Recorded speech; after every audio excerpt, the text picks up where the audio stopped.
Good afternoon, I'm Sean Yao, and this is One News Now. Under President Bongbong Marcos, the Philippines is seeking a seat in the United Nations Security Council. Here's the report. President Bongbong Marcos spoke before the 77th United Nations General Assembly in New York on Wednesday. In a speech, Marcos Jr. appealed for support for the Philippines' bid to earn a seat at the UN Security Council.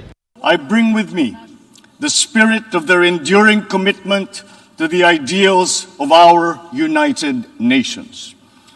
This commitment is reflected in our solid contributions to the cause of peace and of justice. The president said the country has shown how differences can be resolved through peaceful means, citing the 1982 Manila Declaration and the UN Convention of the Law of the Sea.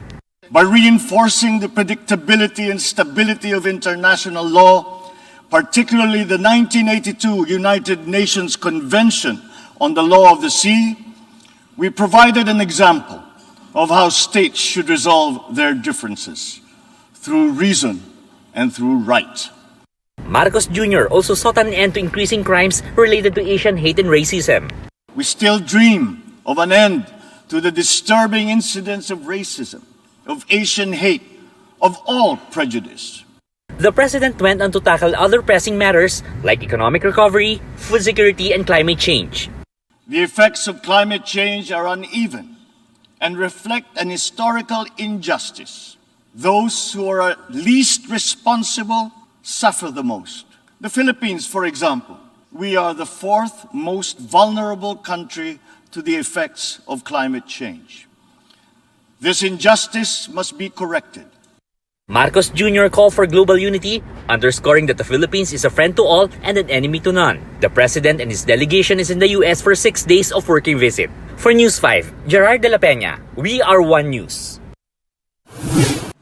And both pro and anti-Marcos supporters were present at the Philippine consulate in New York to mark the 50th anniversary of martial law. Anti-Marcos protesters insisted that the Filipino people should not forget the atrocities that were committed in the martial law era.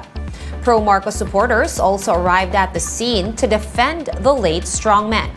Meanwhile, here in the Philippines, several democracy groups gathered at the Commission on Human Rights to commemorate the 50th anniversary of martial law. Artists and some civil society groups will also be staging protest actions in UP Diliman later today. And Presidential Chief Legal Counsel Juan Ponce Enrile is proposing to use the 1935 Constitution as the model for a new charter.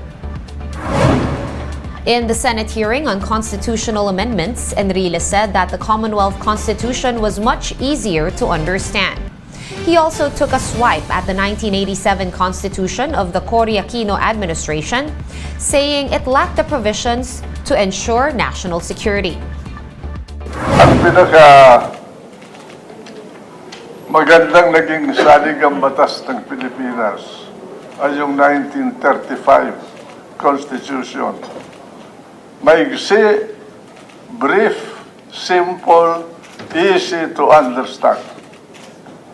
Pangalawa, yung 1973 Constitution, may katangian po yun dahil sa tinatawag na continuity of policies. Enrile, who served as former defense minister under Marcos Sr., also defended the imposition of martial law.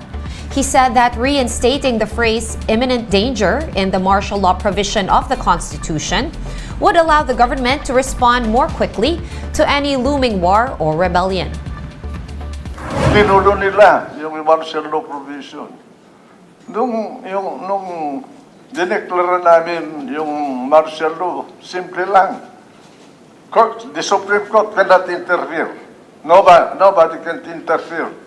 At natitsak mo sa sarili mong desisyon ng bansa mo ay namimiligro, nasasalakayin, o wawasakin ng insurekto o ng rebellion, gumalaw ka na.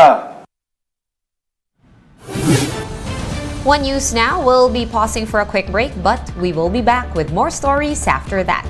Stay with us.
You're still watching One News Now. I'm Sean Yao.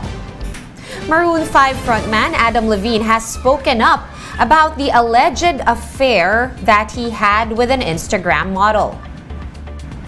In an Instagram story, Levine denied having an affair, although he admits crossing the line at some point. The singer also said that he has taken proactive steps to fix his marriage with Victoria's Secret model Behati Prinsloo. This comes after a social media influencer named Sumner Straw claimed that she and Levine had a year-long affair. Straw also claimed that Levine wanted to name his unborn baby after her. Levine and his wife are expecting their third child together. Moving on now to the weather, PAGASA is monitoring a new low-pressure area. The LPA was last seen some 1,015 kilometers east of central Luzon. The Weather Bureau said the LPA will have no direct impact on the country's weather, but the southwest monsoon or habagat will continue to bring rains over parts of Luzon, including Zambales, Bataan, and parts of Mindoro and Palawan. For more updates, visit News 5, The Philippine Star, and Business World online. Visit our website, onenews.ph, for more in-depth analysis. You can also catch One News on Signal Play. Register for a free account at www.signalplay.com and stream One News live anytime, anywhere. I am Sean Yao. We are One News.